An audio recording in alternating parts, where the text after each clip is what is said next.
आज का जो हमारा लेक्चर है वो अप्लाइड फिजिक्स लैब के एक्सपेरिमेंट नंबर 2 के ऊपर है।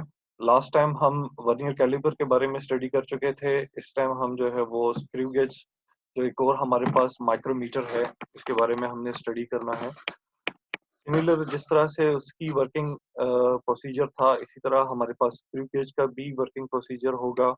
और जिस तरह उसमें हम जिन क्रेडेंशियल्स का ख्याल रखते थे, जो जो चीज़ें हम फॉलो अप करते थे, वही चीज़ें हम यहाँ स्क्रू गेज में भी देखेंगे। वर्नियर कैलिपर की वर्किंग कैपेबिलिटीज जैसी थी, इसी तरह हम यहाँ पर स्क्रू गेज में भी वो चीज़ें फॉलो अप करेंगे। तो इसको बस आपके जस्ट हाफ आवर का जो है वो आज का लेक्चर होगा, ज़्यादा टाइम नहीं लिया जाएगा। इसको अच्छे तरीके से देख लें और जिसके कोई क्वेश्चंस वगैरह होंगे वो क्वेश्चंस पूछ सकते हैं, लेकिन eight the end of lecture जिसका जो क्वेश्चन होगा वो फिर पूछ लेगा यहाँ पर। To study and understand the working principle of screw gauge and other credentials are capabilities of screw gauge that they can measure the object through this micrometer. And what are these objects and capabilities that we can measure through screw gauge? हम इसको आगे देखेंगे understand करने के लिए। यहाँ पर आपके पास a screw gauge is a precision instrument that is used to measure small length with the accuracy greater than a vernier calliper. Vernier calliper से भी ज्यादा एक्यूरेट। वर्नियर कैलिपर भी आपके पास जो है वो स्मॉल ऑब्जेक्ट को मेजर करने के लिए यूटिलाइज होता है। तो जो स्क्रू गेज है वो उससे ही भी ज्यादा स्मॉल लेंथ की जो मेजरमेंट है और मोर एक्यूरेट देन अ वर्नियर कैलिपर। वर्नियर कैलिपर से भी ज्यादा एक्यूरेसी इसकी होगी। क्यों? क्योंकि इसका लीस्ट काउंट, अब ये स्मॉल मेजरमेंट या स्मॉल लेंथ क्यों ले रहा है? क्योंकि इसका लीस्ट काउंट जो है वो वर्नियर कैलिपर से भी 10 टाइम्स स्मॉलर है। तो जो वर्नियर कैलिपर का लीस्ट काउंट है वो हमारे पास 0.1 मिलीमीटर है। तो ये हमारे पास 0.01 मिलीमीटर लीस्ट काउंट रखता है। It is used for the measuring diameter of the circular object, mostly wires जिसमें होगी आपकी, उसका आप जो है वो diameter ले सकते हैं with an accuracy of 0.01 centimeter. If you are saying in a millimeter, it will be a 0.01 millimeter. But if you are saying it in a centimeter, it would be a 0.001 centimeter. So 1 centimeter is equals to 10 millimeters.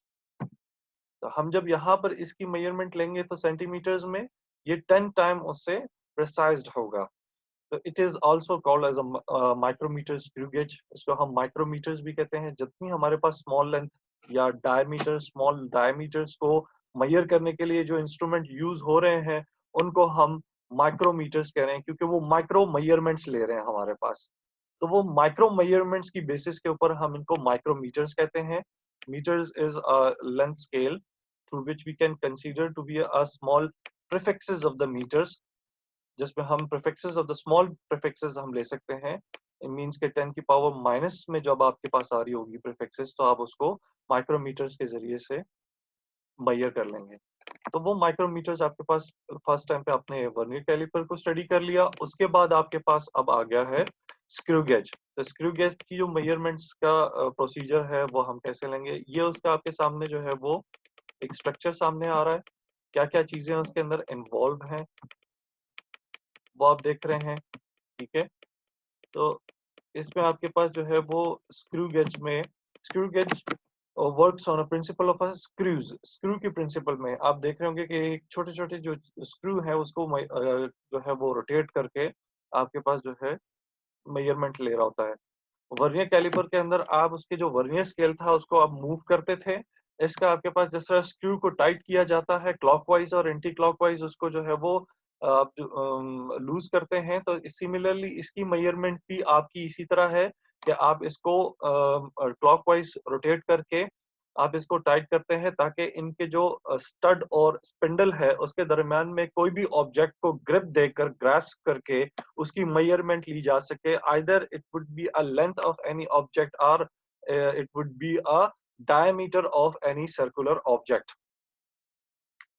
Bye rotating the screw head, जो आप इसका screw head है उसको आप rotate करते हैं, rotate करने के बाद आप जो है वो उसके अंदर कोई भी ये जो आपको नजर आ रहा है स्टड और स्पिंडल, आप इस स्टड और स्पिंडल के अंदर जो है वो कोई भी चीज ग्रास्प करके उसकी मेजरमेंट ले सकते हैं। अब जब जहां पर भी आप किसी चीज को ग्रास्प कर देते हैं उसके बाद लॉक आ जाता है, आप लॉक के जरिए से उसको कर देते हैं ताकि दोबारा से इसका स्पिंडल जो है वो मूव होके पीछे ना चला जाए और उसकी ग्रास्पिंग जो है या उसकी जो ग्रिप है किसी भी ऑब्जेक्ट की वो लूज ना हो जाए।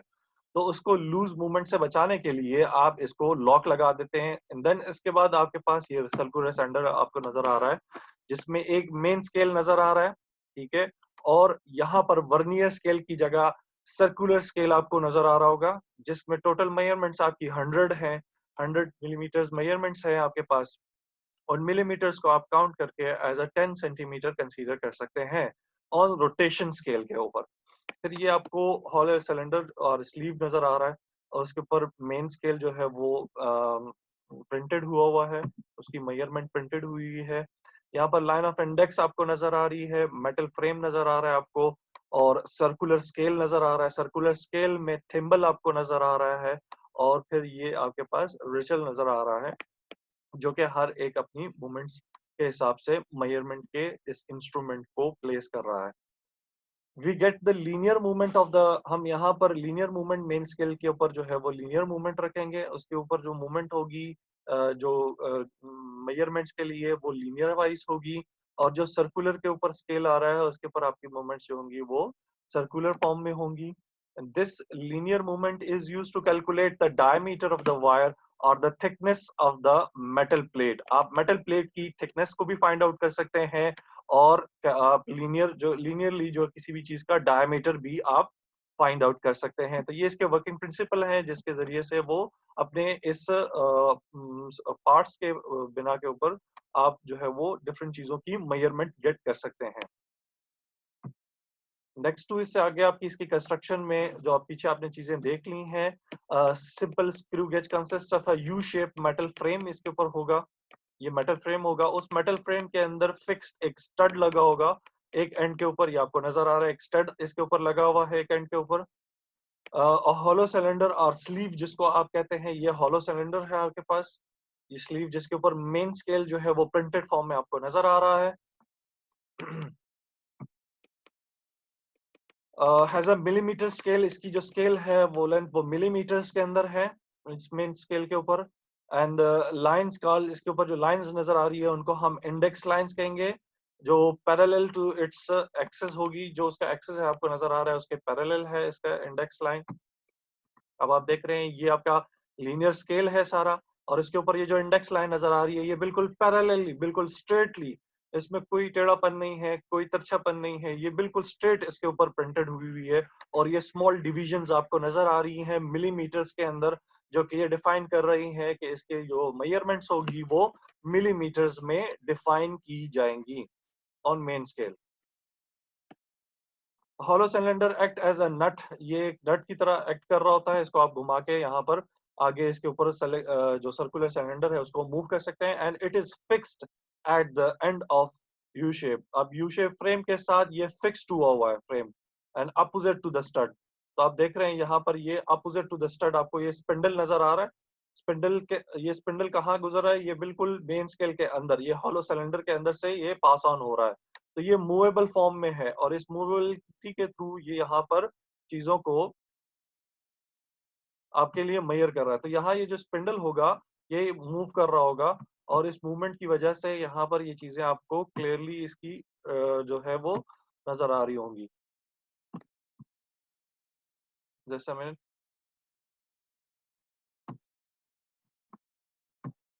उसके बाद आपके पास यहाँ पर थिम्बल नजर आ रहा होगा। Thimble has a threaded spindle inside, इसके अंदर एक थ्रेडेड स्पिंडल है इस थिम्बल के अंदर, ये पूरे का पूरा थिम्बल है। थिम्बल के अंदर जो है ये आप देख रहे हैं स्पिंडल गुजर रहा है जो कि मूवेबल है, जो कि आगे पीछे मूवमेंट कर रहा होता है। For what purpose, for grasping of any object to measure the thickness and the length of any this object.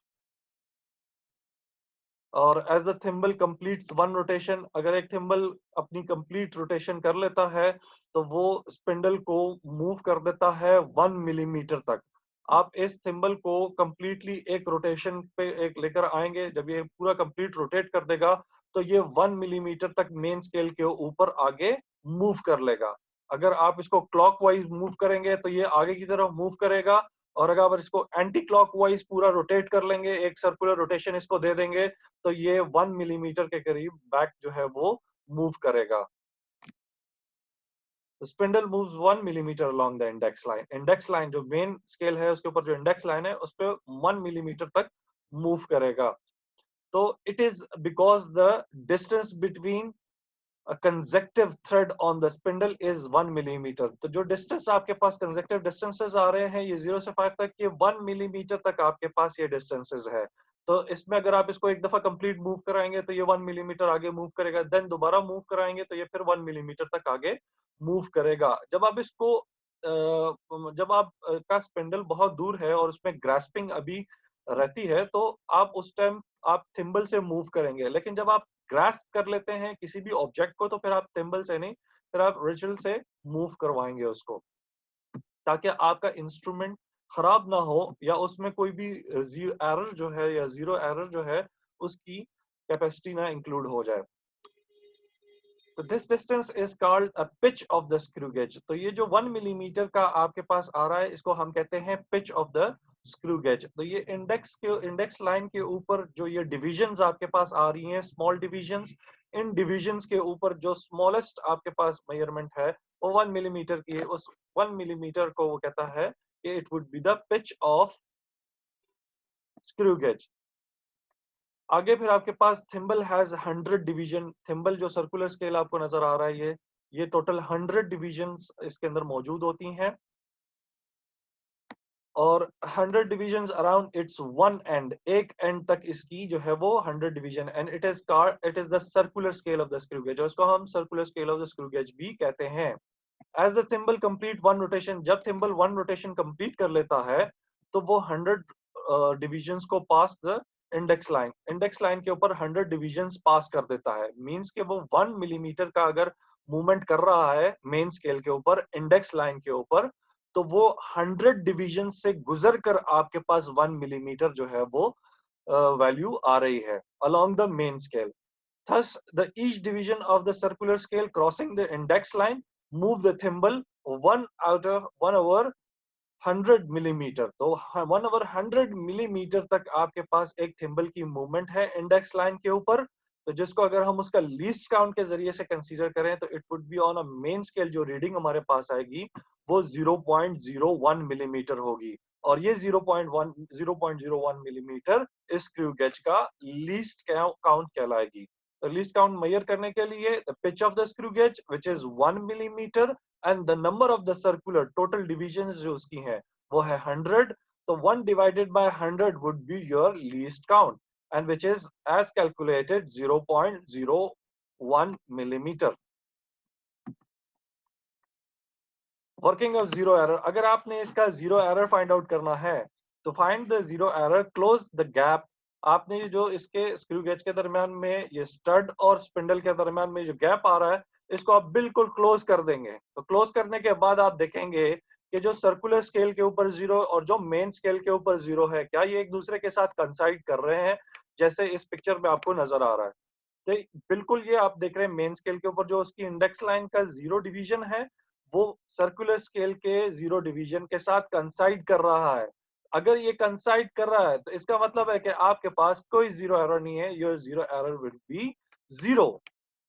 To find the zero error, close the gap between the spindle and the stud of the screw gauge by rotating the ratchet in the clockwise ratchet को move करना है ताकि वो उसको closed हो जाए। अब अगर एंटी क्लॉकवाइज आप मूव करेंगे तो वो क्लोज नहीं होगा, उसमें गैप क्रिएट होगा।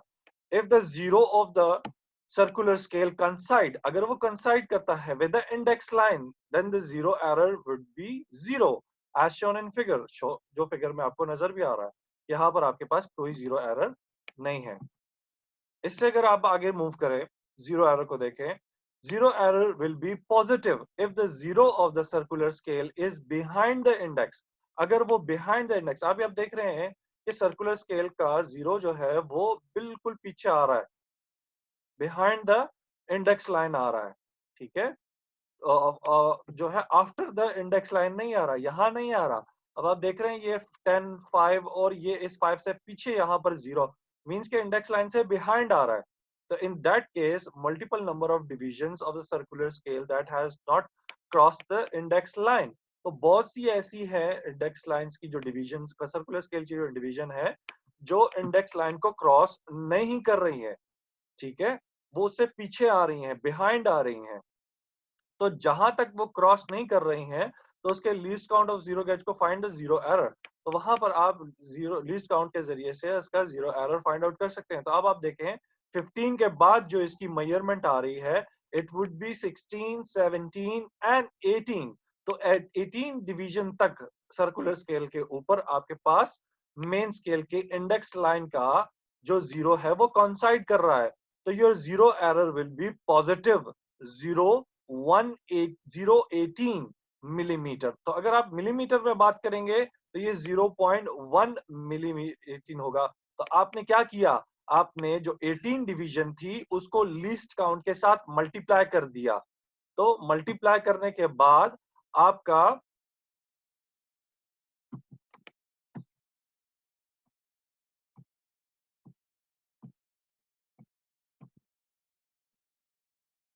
आपका जो लिंक लिंक है वो उसी लिंक के ऊपर ही आपके सारे लेक्चर्स आ रहे हैं। जो आपका फर्स्ट टाइम पे लिंक शेयर हुआ था वही लिंक के ऊपर आपके सारे लेक्चर्स आ रहे होंगे। तो ये आपका नेक्स्ट लेक्चर ही है, सेकंड लेक्चर ही है जिसमें स्क्रू गेज के बारे में हम स्टडी कर रहे हैं। लास्ट टाइम हम वर्नियर कैलिपर के बारे में स्टडी कर रहे थे, इस टाइम हम जो है वो स्क्रू गेज के बारे में स्टडी कर रहे हैं। तो अपने लेक्चर की तरफ आते हैं। लेक्चर में आपके पास जो है वो इस केस में नंबर ऑफ डिविजन्स जो है आपके आई हैं बिहाइंड द जीरो इंडेक्स। उस जीरो लाइन इंडेक्स से पहले जो आपकी डिवीजन आ रही है वो 18 डिवीजन आ रही है। उन 18 डिवीजन को आपने लीस्ट काउंट के साथ मल्टीप्लाई कर दिया तो जो आपका 18 था वो बन गया 0.18 मिलीमीटर। 0.01 मिलीमीटर से मल्टीप्लाई करने के बाद आपका जो लीस्ट जीरो एरर बना वो पॉजिटिव। पॉजिटिव किस सेंस में, क्योंकि ये इसका जो इंडेक्स लाइन का जो जीरो है उस जीरो डिवीजन जो है वो सर्कुलर स्केल की जितनी डिवीजन है वो बिहाइंड द इंडेक्स लाइन आ रही है। अगर ये आफ्टर द इंडेक्स लाइन आ रही थी तो ये नेगेटिव जीरो एरर आपका बन जाता। जी इंजमाम, इंजमाम आपका सर ये काइंडली क्वेश्चन। थोड़ा सा थोड़ा दोबारा समझा देंगे ये positive zero error. Positive zero error ये है कि आपका सर जो ये सही क्लियर नहीं हुआ। आवाज आ रही है आपको मेरी? जी जी सर अभी आ रही है। हाँ जी। जो पॉजिटिव जीरो एरर है वो आपका कैसे आ रहा है कि पॉजिटिव जीरो एरर जो सर्कुलर स्केल की जितनी डिविजन्स आपके पास हैं या जो जीरो है, जो जीरो डिवीजन है वो आपकी बिहाइंड दिस, ये इंडेक्स लाइन आपको नजर आ रही होगी, इस इंडेक्स लाइन से पीछे आ रही हैं। तो ये बिहाइंड दिस इंडेक्स लाइन आपके पास उसका सर्कुलर स्केल का जीरो आ रहा है। तो ये देख रहे हैं आपको 5 नजर आ रहा है, 5 से पीछे आपके पास जीरो आ रहा है, जीरो जी डिवीजन आ सर। रही है।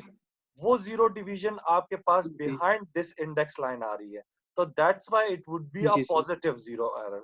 ठीक है, तो वो जितनी डिवीजन, अब ठीक वो है सर। डिवीजन कितनी है हम काउंट कर लेंगे। तो अब आप देख रहे हैं कि ये जीरो कहाँ कंसाइड कर रहा है, तो ये 15 के बाद 16, 17 और 18 के ऊपर कंसाइड कर रहा है। तो ये 18 डिवीजन जी आपके सर। पास आ रही है सर्कुलर स्केल की। तो सर्कुलर स्केल की 18 डिवीजन के साथ हम स्क्रू गेज का जो लीस्ट काउंट है वो मल्टीप्लाई करेंगे। तो जो हमारे पास मेजरमेंट आएगी जीरो एरर की, जी पॉजिटिव सर। जीरो एरर की, it would B plus 0.18 millimetre. ठीक हो ठीक गया। है सर। जी सर जी। इसके बाद आपके पास जो है वो नेगेटिव जीरो एरर है। तो नेगेटिव जीरो एरर को आप देख रहे हैं कि आपके पास उसकी डिवीजन जो है वो आफ्टर आ रही है। तो आफ्टर का मतलब ये जीरो आप देख रहे हैं सर्कुलर स्केल का, ये इंडेक्स लाइन के बिल्कुल ऊपर आ रहा है। तो इंडेक्स लाइन जो है वो आपके पास मेन स्केल के ऊपर गिवन है। तो वहां जीरो देखें आपके पास उसका सर्कुलर स्केल का उसके आफ्टर आ रहा है। तो आफ्टर आने के बाद फिर जो आपका जीरो एरर होगा इट वुड बी नेगेटिव।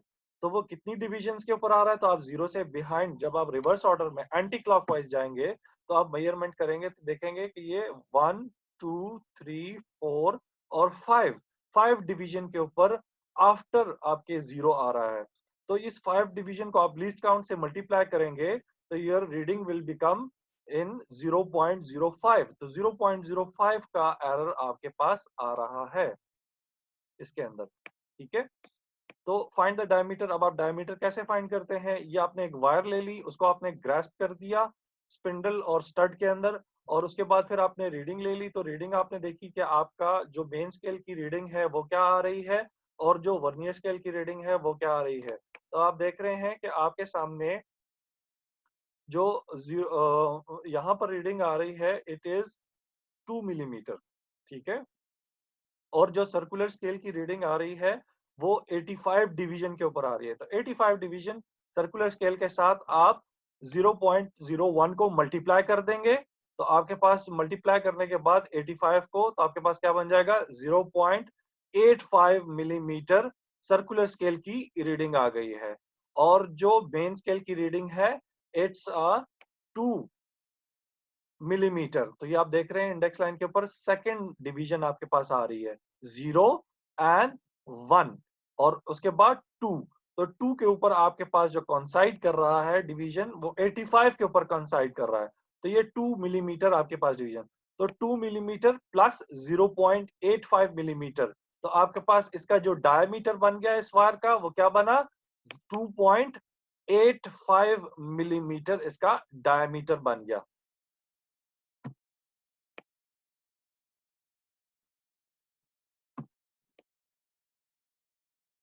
ये आपके पास ये देख रहे हैं 0 प्लस 24। अब यहाँ पर आप देख रहे हैं रीडिंग को कि कितनी डिविजन्स आपके पास आ रही हैं। जीरो एरर क्या आ रहा है आपके पास, यहाँ पर जीरो एरर आपके पास आ रहा था 0 प्लस 224 मल्टीप्लाई बाय 0.4, तो यहाँ 0.24 मिलीमीटर का आपके पास जीरो एरर आ रहा है और ये पॉजिटिव जीरो एरर है। तो पॉजिटिव जीरो एरर को हम क्या करते हैं हमेशा अपनी रीडिंग में से, जो रीडिंग आपके पास आ रही थी 2.85 रीडिंग आपके पास आ रही थी मिलीमीटर की, उसमें से आप पॉजिटिव जीरो एरर को माइनस कर देते हैं। सर पॉजिटिव वाले को प्लस नहीं करेंगे क्योंकि पॉजिटिव में नेगेटिव नहीं वाला माइनस? नहीं, पॉजिटिव क्योंकि वो पीछे आ रही होती हैं वैल्यूज, ठीक है, उसको जब आप प्लस करेंगे तो वो इसके इक्वल हो जाएगा, ठीक है। और जो नेगेटिव वाली वैल्यूज हो रही होती हैं वो आगे जा रही होती हैं, आफ्टर आ रही होती हैं, इसीलिए हम उसको पीछे लाते हैं ताकि वो इक्वल हो जाए। तो हम उसको जो है वो हम क्या कर देते हैं, सॉरी ऐड कर देते हैं उसके अंदर, ठीक है। तो वो आगे जा रही होती हैं इसलिए उसको ऐड कर दिया जाता है, उसके इक्वल हो जाती हैं, बराबर हो जाती हैं। ठीक है सर, थैंक यू। अच्छा जी, अब यहाँ पर आपके पास जो क्वेश्चंस आएंगे वो क्वेश्चंस इस तरह होंगे क्विज टाइप के what is the least count of the screw gauge, और least count is 0.01 millimetre for the micrometer screw gauge, ठीक है। What is the pitch of the your laboratory, आपके लेबोरेटरी के जो स्क्रू गेज है उसका pitch क्या होगा वो आपने फाइंड आउट करना होगा, ठीक है। The pitch of the screw gauge is the distance moved by the spindle पर रोटेशन। सर स्क्रीन शो नहीं हो रही। बेटा मेरे पास यहाँ रिकॉर्डिंग हो रही है, अगर आपको स्क्रीन शो नहीं हो रही या मेरी आवाज नहीं आ रही है तो स्क्रीन सबके साथ शो हो रही है, किसी को प्रॉब्लम तो नहीं है स्क्रीन की? अगर शो नहीं हो रही है किसी को तो अभी मैं no sir, no sir, show हो रही है। शो हो रही है नहीं हो रही सर, शो मुझे हो नहीं रही हो है। रही। बेटा आपको सिग्नल्स में थोड़ा इशू शो हो रही है इसलिए नहीं, शो इनसे कहें कि स्वाइप करें तो आ जाएगी। ठीक। सर अच्छा, स्क्रीन शो हो रही है, आवाज भी सही आ रही है। ठीक है।